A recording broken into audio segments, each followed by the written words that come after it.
네, 굿모닝 인포맥스 함께하고 계십니다. LS증권 리테일사업부 염승원 이사 바로 모셔보겠습니다. 이사님 안녕하세요. 네, 안녕하세요. 네, 오늘 들을 말씀이 참 많습니다. 일단 어제 우리 코스피가 2,670대로 올라서 연고점 경신했고요. 뭐 코스닥도 강보합권이었고 엔비디아 실적이 나와서 지금 시간의 거래에서 상승하고 있기 때문에 요 힘을 우리 뭐 흔히 요새 말로 버프라고 하나요? 네. 좀 받을 수 있을까? 뭐 이런 기대도 사실 되는 게 사실인데 사실 미증시는 약간 이제 후반에 뒷심은 약했잖아요. 네네. 전반적으로 지금까지 어떻게 봐야 되는 거예요? 그러니까 미국 증시는 그러니까 사실 오늘 이제 엔비디아 실적 발표가 장 끝나고 있으니까 네. 그냥 눈치 봤다고 생각하시면 좋을 것 같고, 음. 근데 사실 이제 장중에 나왔던 뉴스는 별로 좋은 건 별로 없었어요. 이제 네. 왜냐하면 트럼프 대통령이 그 이제 케이던스라고 이제 반도체 설계하는 그 도구죠, 툴이라고 그러는데 그 회사들도 중국에 팔지 마라 아. 이렇게 이제 경고를 해버리니까 주가 폭락했죠, 그들은. 네.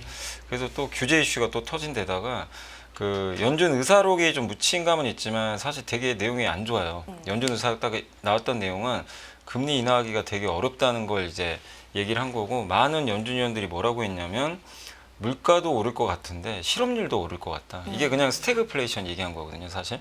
근데 지금 사실 관세가 어쨌든 조금 이제 최근에 인하되긴 했잖아요. 좀 인하되고 그때도 이제 관세 유예를 이미 좀 한 상태였는데도 불구하고 이런 이제 연준 위원들이 그런 얘기를 했다는 건 결국 이제 관세나 이런 좀 정책 불확실성 때문에 하반기에 통화 정책 운영하기 되게 어려울 것 같다. 예, 그런 걸 얘기한 거기 때문에 사실 그거는 좀 부담스러울 수밖에 없는 그런 상황인데, 근데 요즘에는 이제 미국 증시 보시면은 사실 악재보다는 호재에 되게 좀 민감하게 반응을 해요, 시장 자체가. 그러니까 마음 자체가 예. 왜 그럴 때 있잖아요. 올라가려는 마음 애초에 맞아요. 뭐 그럴 때 있잖아요. 시장 보면 맞습니다. 최근에 좀 예. 그래요. 그래서 이게 좀 이게 뭐 물론 이제 연준 의사록이 그렇다고 해서 그렇다는 건 아니죠. 네네. 왜냐하면 이제 근데 예전 같이 이걸 악재로 해석하면 또 끝도 없이 빠질 수도 있는 건데, 지금 제가 느낀 건 시장은 호재를 계속 좀 찾고 있구나, 그걸 느꼈고, 그렇지만 어쨌든 좋은 뉴스는 아니다 보니까 이제 좀 빠져버렸죠, 사실. 그렇죠. 그렇지만 이제 장 끝나고 이제 엔비디아 또 실적이 또 잘 나왔기 때문에 이걸 좀 반영하겠지만, 미국 증시가 딱 보면 빠지긴 되게 좀 싫어하는데 위로 가기에는 뭔가가 있어야 되는데 그걸 찾지 못하는 뭐 약간 그런 장세였던 것 같습니다.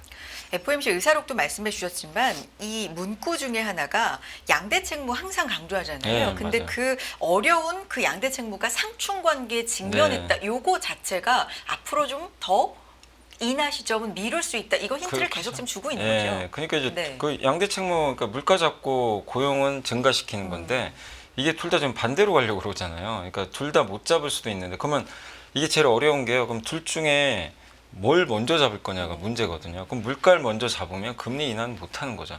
그죠? 근데 실업률을 잡아야 된다. 그럼 금리 인하 해야 되는 건데, 연준 의장이 그때 했던 얘기를 보면 돌려서 말하긴 했어요. 직접 언급은 안 했지만 물가가 우선이에요. 연준 의장의 머릿속에는 둘 다 상충을 하게 되면, 그러면 이제 만약에 실업률하고 그러니까 경기가 안 좋아지고 물가가 오르는 모습이 나오면 금리 인하하면은 어쨌든 나중에 좋아지잖아요. 근데 그걸 못 하게 되는 거죠, 사실. 그러면은 이제 미국 경제가 더 안 좋아질 수밖에 없기 때문에, 거기다 지금 미국은 또 부채 부담도 커진 상태고, 그러니까 이제 트럼프 대통령 입장에서는 아마 연준 의사록 보고 또 짜증났을 것 같아요. 되게 지금 뭐냐, 그럼 금리 안 낮춘다는 거 아니야, 결국? 계속 압박은 하는데. 계속 압박은 하는데 네. 낮출 생각이 1도 없구나. 그래서 아마 되게 좀 또 뭐라고 할 수는 없으니까 가만히 있었던 것 같은데, 아마 속으로는 굉장히 좀 답답해하지 않았을까. 그러니까 본인 입장에서는 금리 무조건 떨어뜨려야 되거든요, 지금. 예, 부채도 많고 감세도 해야 되고, 그럼 내년에 중간 선거 있어서 빨리 관세 협상 마무리한 다음에 경기 부양 모드로 딱 바꿔줘야 돼요. 그래야 내년 이제 중간 선거를 이길 수가 있는데, 그 시나리오에서 만약에 연준 의도대로 이렇게 모르는 상태로 가면 트럼프가 정책 펼치기가 굉장히 까다롭기 때문에, 그래서 어쨌든 지금 오늘 연준 의사록, 그러니까 연준도 사실 딱 보면요, 알 수가 없다 이렇게 보는 게 맞는 것 같아요. 그냥 불확실성이 되게 가득하다 이렇게 좀 표현을 하는 게 좀 맞는 것 같습니다. 그래서 일단 이 자리에서 좀 오랫동안 지켜보겠다. 네, 이런 맞습니다. 스탠스로 네. 계속해서 좀 얘기를 하고 있는데, 여기에다가 이제 시작은 엔비디아 경계감이 조금은 있었던 것 같은데 네. 실적이 나는데 사실 저는 처음에 이제 숫자만 보고는 조금 헷갈렸거든요. 아, 예. 이게 잘 나온 건지 뭔지. 근데 시장 반응 보면 오르는 거 보니까 이거 잘 나온 거구나. 뭐 이렇게 해석한 네. 점도 솔직히 있었다는 걸 고백하면서 네. 어떤 걸 좀 시장을 좋게 보는 거예요? 근데 이게 예상도 원체 높잖아요. 되게 네. 높은데, 그러니까 제일 중요한 건 저는 무조건 매출액이거든요. 매출 성장이 계속 나오느냐인데 이게 전분기도 너무 좋았는데 그걸 또 12%나 더 넘겼어요. 네. 그리고 전년 동기랑은 69.2%. 그렇지만 이게 우리가 이제 수치로 보면요. 한때 이제 260% 분기 성장 나왔거든요. 이제 그때부터 계속 떨어지긴 해요. 뭐 122, 93, 77. 이번에 69 나왔으니까 누가 봐도 이제 성장률은 그렇죠. 둔한데 네. 근데 70, 60을 이거 둔화라고 봐야 될지도 좀 의문이에요. 아니 어떻게 분기마다 이 큰 회사가 이렇게 그 전년 동기 69%씩 성장을 계속 하겠어요. 대단하긴 해요, 이건 진짜. 쉬운 일이 아니고 네. 불가능한 영역인데 그 자체로서도 그냥 엔비디아 그냥 이제 범접할 수 없는 회사구나 이걸 좀 느꼈고 그리고 이번에 어쨌든 이제 그 H20 그걸 이제 중국. 수출을 못하게 네. 됐잖아요. 그게 이제 손실이 좀 어쨌든 이번에 매출의 가이던스에 반영이 됐어요. 그래서 그런데도 불구하고 어쨌든 예상에 거의 부합을 해줬거든요. 그래서 시장은 이제 어쨌든 기대가 높았는데 어쨌든 그래도 되게 잘 나왔다 숫자는. 그래서 숫자 믿을만하다. 그리고 이제 무엇보다 지금 시간에서 긍정적인 반응을 보였던 게 이제 GB300이라는 이제 새로운 칩이 하반기에 나오는데 네. 그게 계속 연기된다는 얘기가 되게 많았어요. 그 전부터. 근데 7월 말로 확정이 된 것 같아요. 네. 7월 말부터 양산을 시작하겠다. 이렇게 좀 확실하게 이제 언급을 했고 이번에 이제 발열 이슈가 있었죠. GB200, 뭐 NVL 뭐 7이라고 하는데 이건 뭐냐면 이제 CPU 36개랑 GPU 72개. 그러니까 하나에 딱 두 개씩 붙이는 거죠. 요거를 이제 이제 이거를 이제 결합해 가지고 서버로 만든 거예요. 한마디로. 이렇게 그냥 이 서버 렉으로 이제 만든 건데 이게 발열 이슈가 좀 있어가지고 계속 출시가 연기됐었는데 이번에 이게 정상화 됐다고 하더라고요. 이 부분도 호재로 작용했고 근데 무엇보다 마지막에 이제 젠스당 CEO가 그 얘기했죠. 그냥 글로벌 AI 수요가 미친 것 같다. 그냥 그렇죠. 미칠 듯이 네. 강력하다.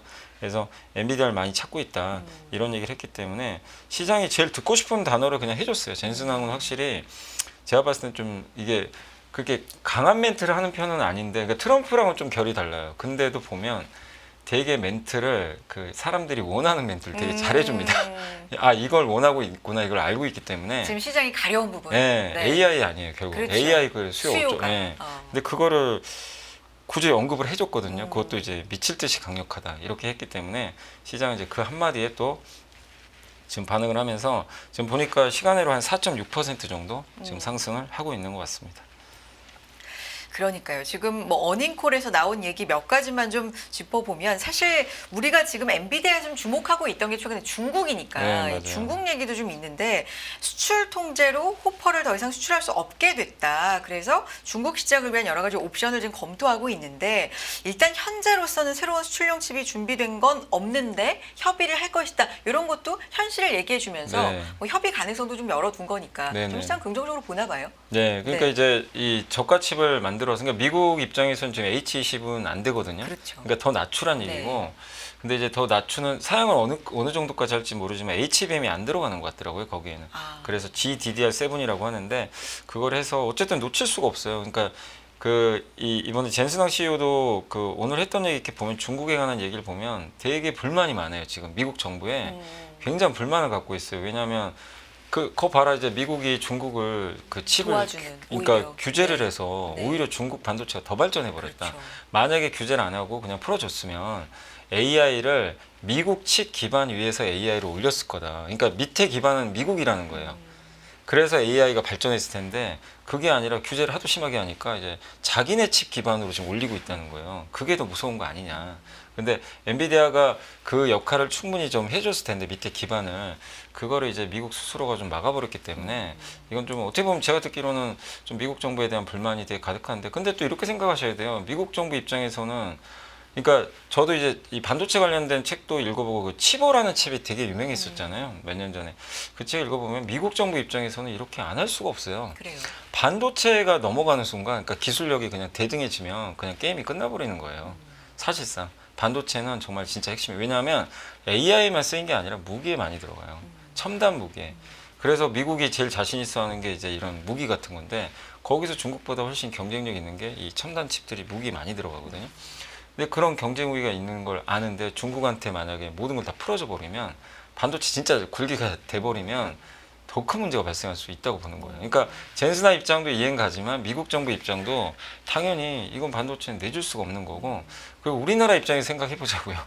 한국 입장에서는 당연히 저는 미국이 규제해야 된다고 생각을 해요. 왜냐하면 우리나라는 반도체 기술이 핵심이기 때문에 이걸 만약에 그냥 무한대로 다 풀어줬으면 무슨 일이 일어났을까? 지금 CXMT가 어떤 일이 발생했을까? 그거 생각하면 되게 저는 좀 끔찍하거든요, 되게. 그래서 뭐 젠슨항의 발언은 좀 정치적인 부분도 있겠지만 이제 비즈니스맨이니까 당연히 자기 매출에 큰 타격이잖아요. 그렇게 생각하시는 게 맞겠고 중국 수출 규제를 풀어주기는 저는 현실적으로 쉽진 않다. 젠슨항의 발언과 반대로 좀 저가 칩은 허용은 하겠지만 뭐 비싼 칩은 수출은 거의 불가능하지 않을까 계속 앞으로도 이렇게 보고 있습니다. 근데 지금 이제 해주신 얘기는 뭐 몇 시간도 모자랄 만큼 담론이 네. 굉장히 좀 큰 범위의 얘기긴 한데 어쨌든 메이드 인 차이나 2025 이제 올해가 10년 네. 계획 마무리인데 이 10년을 보면 진짜 엄청나게 중국이 그죠? 발전하긴 했기 때문에 근데 미국이 발전을 이걸, 네. 정말 어마어마하게 한 거 저도 너무 놀랄 정도로 그러니까요. 발전인데 유일하게 지금 막힌 게 반도체예요. 왜냐하면 반도체는 아시겠지만 장비를 못 주면 못 만드는 게 원래 반도체거든요. 배터리랑 완전 차원이 달라요. 배터리는 소재로 만드는 거고 그러다 보니까 저 장비들이 다 저기 분산돼 있어서 쉽지 않다. 그래서 뭐 계속 하겠죠. 하긴 네. 하겠지만 계속 벽은 있을 수밖에 없다 이렇게 보고 있습니다. 알겠습니다. 엔비디아 얘기해서 이제 중국, 미국 뭐 조금 큰 얘기까지 해봤는데 우리 시장 얘기 그래서 시장은 좀 더 탄력을 받을 수 있을까로 얘기해 보겠습니다. 2670대 연고점 경신 이제 이렇게 되니까 이사님 사실 굉장히 조심스러운 숫자긴 한데 3000 얘기 진짜 하고 싶지 않거든요. 근데 이렇게 뭐 경신 얘기 나오고 이러면 네. 아 이번에는 혹시나 뭐 이런 기대 사실은 좀 하게 됩니다. 지금 분위기 어떤 거예요? 분위기는 좋은, 그러니까 막 흥분하거나 그런 분위기는 그래요? 아니에요. 예, 근데 되게 차분한데 확실히 바뀐 게 그 이렇게 국내 증시가 2,600 가서 뭐 700 갈 만하면 빠졌잖아요. 맞아요. 근데 그때 분위기는 항상 대부분 그랬어요. 역시 국장은 안 돼. 예, 그냥 미장하자. 예, 이 분위기인데 근데 이번에는 확실히 이제 개인 투자자의 그 실제 순매수도 그렇고 최근에 보면 미국 주식 팔아서 국내로 이동하는 그런 부분들이 분명히 좀 나오고 있어요. 과거랑 다르게. 그래서 확실히 좀 머니무브라는 게 뭐 예금에서 주식으로 가는 것도 있는데 해외에서 국내에서 지금 조금 이제 그 전환되는 모습도 있고 그렇게 이제 보는 배경은 이제 트럼프에 대한 신뢰가 많이 떨어진 거 그 부분하고 최근에 환율이 너무 많이 떨어졌어요. 그러니까 이제 미국 주식 하신 분들 중에도 이익 내신 분들 최근에 있거든요. 쌀 때 사신 분들. 근데 환율 생각하니까 그렇죠. 이게 상쇄돼 버리는 거예요. 이제는 생각 안 할 수가 없고. 예, 환해지를 하신 분이야 네. 뭐 그럴 수 있는데 안 하시면 대부분 안 하시잖아요. 그러니까 그런 상태에서 달러 값이 급나가니까 내 엔비디아 10% 벌어도요. 오히려 손해를 볼 수도 있는 거예요. 환율이 급나가는 바람에. 그래서 차라리 근데 이게 원달러 환율이 최근에 뭐 외국계 증권사 보고서 이게 환율이 떨어졌는데 다시 1,400원 이상으로 올라가는 것보다는 더 낮게 보고 있더라고요. 그러면은 미국 주식 하신 분들은 아무리 미국이 좋아도요 계속 손해를 보게 되거든요.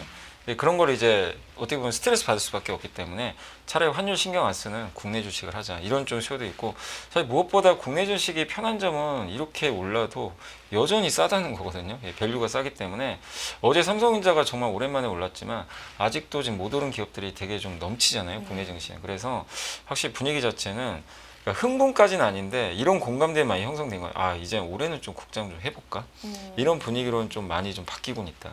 그게 좀 많이 과거랑은 좀 달라진 점인 것 같아요. 근데 얼마나 이제 신뢰 부분에서 그죠, 우리가 그죠. 약간 네. 속았다는 표현 그렇지만 어쨌든 좀 실망을 한 부분이 있기 네. 때문에 항상 좀 조심스러운 것 같아요. 네, 올라가도 네.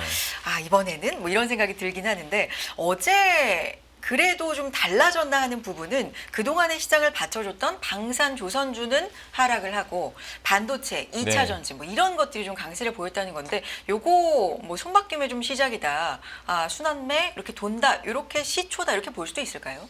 일단 이제 순환매가 좀 돈다고 봐야 돼요. 네. 왜냐하면 이제 다 갈 수는 없어요. 그러니까 뭐 조선방산 기계 가고 삼성전자 가고 뭐 바이오 가고 다 모두 갈 수가 없어요. 왜냐하면 그 외국계나 아니면 이제 우리나라 그 기관들의 펀드 매니저들은 이제 어느 정도 집중을 해놓잖아요. 이 펀드를. 근데 그런 상황에서 삼성전자가 만약에 어제처럼 움직이면요. 지수는 급등하는데 펀드 매니저 입장에서는 되게 부담스럽습니다. 삼성전자가 없다면. 왜 지수를 이길 수가 없어요. 그렇죠. 이쪽을 그러면 채워넣어야 돼요. 무조건. 근데 그거를 채워놓지 않고 유연하게 하는 경우도 있겠지만 어쨌든 이제 지수 대비해서는 수익률을 높게 줘야 되거든요. 그러다 보니까 어쩔 수 없이 이제 어제 그러니까 오후장에 실제로 그랬는지 알 수는 없는데 아무 이유 없이 그냥 갑자기 하나요로가 폭락을 하고요. 휴자를 정말 많이 올랐잖아요. 보톡스 기업. 그 기업이 10%가 폭락한 거예요. 근데 판 걸 봤더니 외국인 기관이 많이 던져버리더라고요. 아, 그래서 제가 느낀 건 뚜렷한 이 악재가 아니었다면 이들이 동시다발적으로 급락했다는 건 일부 펀드 쪽에서 이거 리밸런싱이라고 그러죠. 삼성을 좀 채워야 되겠다 지금. 이거 없으면 만약에 삼성이 진짜 6만 원 넘고 이렇게 달려버리면요. 이거 못 채워놓으면 진짜 지수에 계속 밀리거든요. 펀드 수익률이. 그러니까 이제 그런 것들에 대한 좀 약간 그 경계심도 좀 있었던 것 같아요. 그래서 삼성전자가 뭐 당장 뭐가 좋아진 건 나온 건 없어요. 근데 이제 수급적인 면에서 그런 일들이 좀 발생하다 보니까 아마 좀 채워놓는 수급이 이어졌고, 이게 만약에 좀 며칠 더 이어지면 뭐 방산, 조선, 기계 같은 이 주도주는 당분간 쉴 수밖에 없어요. 왜냐하면 새로운 수급이 못 들어오게 되고, 그리고 이제 삼성전자나 이렇게 현대차나 LG엔솔 보고 있던 분들이 이제 움직이나? 또 이제 안 움직였던 분들도 그냥 따라갈 수도 있거든요, 바닥에서. 그렇기 때문에 그런 이제 그 수급 선순환 구조가 이어지면서 어쨌든 이제 시장의 색깔은 저는 좀 개인적으로 단기적으로 좀 바뀌었다. 그러니까 소외주의 상승이 이어지고, 이런 소외주가 올라가면 지수는 더 긍정적이에요. 왜냐하면 시총 큰 기업들이 여기 다 몰려 있기 때문에. 그래서 지수는 한 단계 더 레벨업할 가능성이 높아졌고, 개별주 장세는 조금 힘들어질 수도 있다. 아무래도. 그렇게 네. 좀 보고 있습니다. 삼성전자 이제 못 오를 때는 삼성전자 어떻게 해요? 뭐 이렇게 질문을 네. 드리는데, 삼성전자 올라가니까 물론 뭐 아직 추세는 좀 더 봐야 네. 되겠습니다만, 이렇게 대형주 가면 개별 종목은 좀 재미없겠어요. 이런 얘기를 또 던질 수밖에 없는데, 그런 네, 것도 좀 맞습니다. 생각은 해봐야 되겠습니다. 그러니까 이제 개별주도 다 다른 게 못 오른 개별주와 상관이 없는데, 그렇죠. 이제 정말 많이 급등했던 그런 개별주는 좀 조심은 해야 된다. 이렇게 좀 보고 있습니다. 그런 가운데 골드만삭스가 한국 주식 대선 이후 상승의 시간 뭐 이런 얘기도 했고, 뭐 저평가 얘기도 나오고, 이런 건 어떻게 봐야 됩니까? 이젠 진짜 뭐 사전 투표도 시작이 됐고, 네. 진짜로 대선 이후를 좀 봐야 되는 시기이기도 하고, 이미 뭐 시장은 좀 반영하고 네, 있었지만 어때요, 이사님? 그러니까 그 골드만삭스 리포트의 핵심은요, 네. 그 주식 사라 이거에 앞서서 네. 가장 중요한 건 원화에 베팅하라는 얘기예요. 원화, 그러니까 뭐냐면 원달러 환율이 그 리포트를 보면요, 1년 후에는 1,310원까지 떨어질 걸로 보더라고요. 그러니까 1,300원 초반까지. 그 환율이 1,480원에서 1,300원 초반까지 급나가는 거면 원화가 엄청나게 오르는 거거든요. 원화가 오르면 무슨 일이 발생할까요? 당연히 원화 자산이 다 오를 수밖에 없어요. 그냥 이건 그냥 자동으로 올라가는 거죠, 사실. 그래서 외국인들 입장에서는 이런 골드만삭스의 이런 리포트를 딱 보면서 주식도 주식인데 이렇게 원화 값이 오르면 달러 갖고 있으면 손해거든요. 그럼 당연히 달러를 그냥 원화로 바꾸는데, 채권을 살 수도 있고 부동산을 살 수도 있고 여러 자산이 있는데, 사실 채권은 그동안 많이 샀어요. 주식은 9달 내내 팔아놨어요. 제일 많이 판 게 삼성전자죠. 네. 그러니까 외국인 입장에서는 당연히 삼성전자 사는 게 제일 합리적이죠. 이게 이제 빈집이니까 채워 넣는 거예요. 전자가 뭐 나쁘냐 좋냐를 떠나서. 그래서 이런 골드만삭스의 리포트 자체는 원화 강세에 베팅하라는 리포트이기 때문에, 그걸 역으로 돌려 말하면 한국 주식이 좀 앞으로 좋을 수 있다. 이걸 이제 의미하는 거고, 또 그렇게 그럼 원화 강세가 이어지는 배경이 되게 중요한데, 거기 그렇죠. 핵심은 제가 봤을 때는 가장 큰 건 좀 두 가지 같아요. 뭐냐면 아시아 국가들한테 트럼프가 그러니까 통화 가치 올려라, 이걸 이제 압박을 한 거죠. 이 부분이 좀 큰 것 같고, 두 번째는 결국 이제 대선 같아요. 대선에서 두 후보 다 그냥 똑같아요. 경기 부양하겠다는 거예요. 이거는 다 공통됩니다. 그거는 차이가 있을 수가 네, 없죠. 있었어요. 지금 지금 상황이. 뭐 내수가 네. 너무 안 좋기 때문에. 그 이재명 후보는 직접 액수는 언급은 안 했는데, 민주당은 20조에서 35조 요 정도 추경 얘기를 예전에 꺼내놨고, 그다음 김문수 후보가 어젠가 그제 30조 얘기를 꺼냈어요. 그러니까 추경을 할 것 같고, 그 정도 꺼내면 더 할 가능성도 있어요, 사실 상황에 따라서. 그렇게 보시면 되겠고, 그다음에 이제 주식시장에 다 관심이 많아요.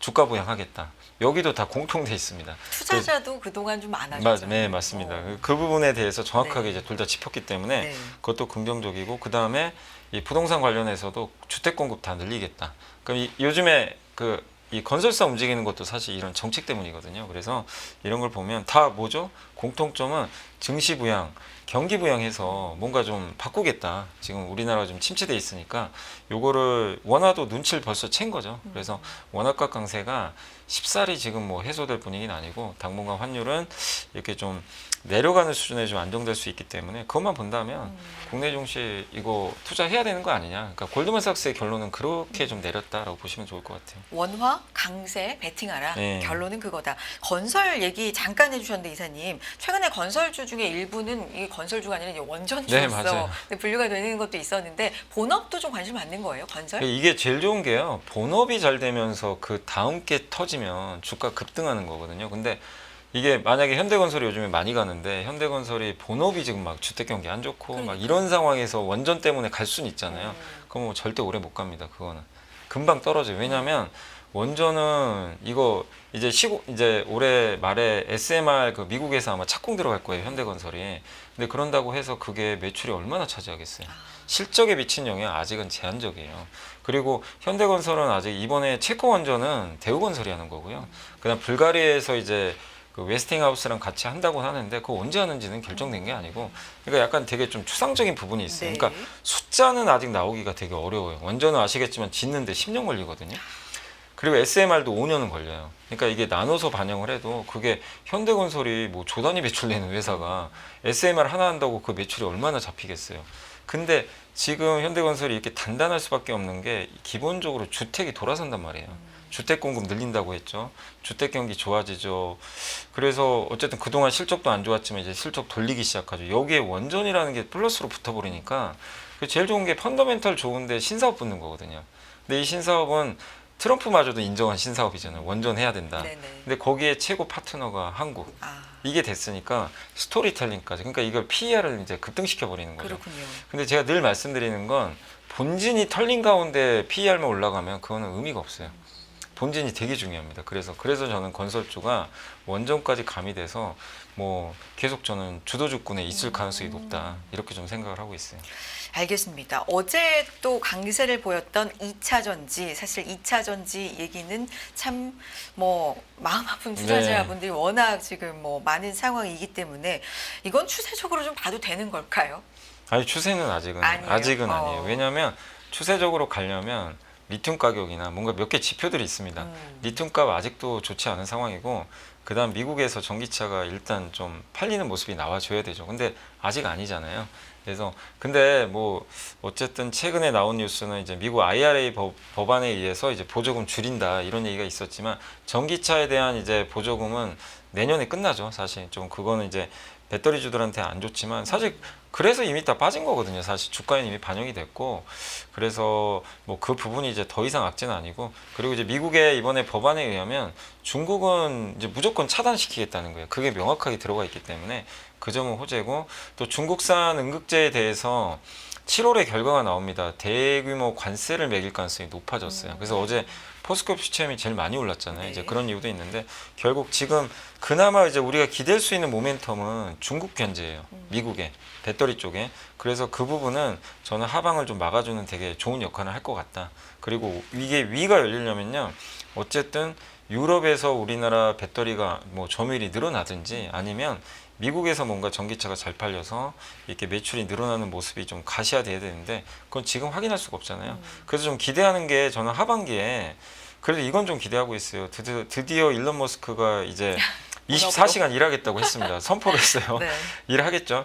그러면 뭐 여러 사업을 할 텐데 지금 제일 시급한 게 테슬라의 그 로보택시. 오늘 나왔잖아요. 6월 12일 날 12일. 하겠다고. 그러니까 벌써 지금 발표를 했어요. 날짜를 네. 정확히 찍었고 그 다음에 하나 더 있는 게 저가 전기차.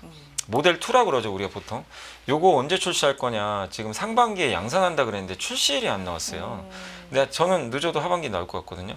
근데 왜냐하면 저가 전기차는 가격을 낮춘 모델인데 테슬라가 저가 전기차 일단 내놓으면 일단 흥행할 가능성이 되게 높잖아요. 거기에 미국의 배터리는 주로 한국이 들어가겠죠 또. 그렇기 때문에 저는 그런 걸 보면 하반기는 일단 테슬라 모멘텀 한번 기대해 볼 만하다.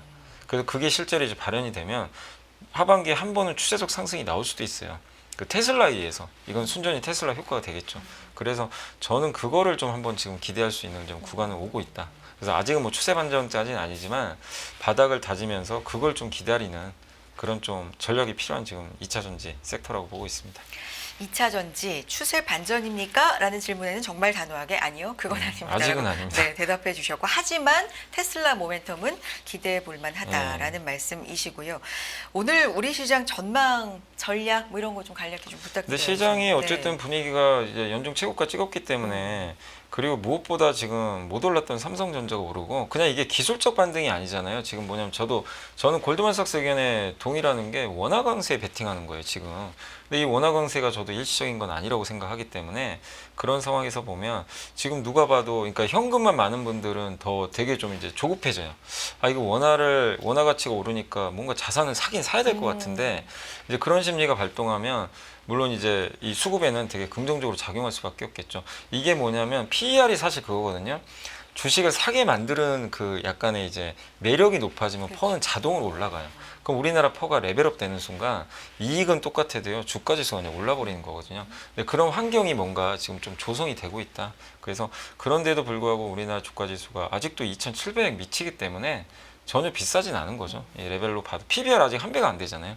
그래서 아직 올라갈 룸은 좀 남아 있으니까 뭐 오늘 혹시 뭐 이렇게 흔들릴지 모르겠지만 뭐 아침에 엔비디아 때문에 뜰 수도 있겠지만 뭐 그런 거보다도 지금 섹터로 보면 못 오른 기업들이 이렇게 순환해서 돌아가니까 또 한번 찾아보시는 게 좋을 것 같아요. 안 오른 섹터도 뭐가 있을까 한번 그런 것도 보시고 그다음 주도주는 좀 빠질 것 같아요. 근데 이거를 포기하지 마시고 주도주 좀 1, 2주 쉴 것 같거든요. 주도주는 뭐 방산. 조선 방산 뭐 이런 거 있잖아요. 네. 최근에 굉장히 강했던 네. 트럼프 수혜주들 네. 이런 섹터들이 좀 빠질 때 그쪽은 또 이제 중장기로 또 한번 이제 기회가 오는 거니까 이렇게 좀 나눠서 생각하시면 좋을 것 같습니다. 알겠습니다. 오늘 여기까지 듣겠습니다. LS증권 리테일 사업부 염승원 이사 함께했습니다. 이사님 네, 고맙습니다. 감사합니다. 매일 돈을 쓰는데 그 가치는 누가 정할까요? 정답은 슈퍼달러 슈퍼리치에 있습니다. 복잡한 공식은 빼고 투자 타이밍을 잡는 환율의 핵심만 담았습니다. 빠르게 변화하는 금융시장, 그 중심엔 언제나 환율이 있습니다. 오늘부터 환율과 썸 타볼까요?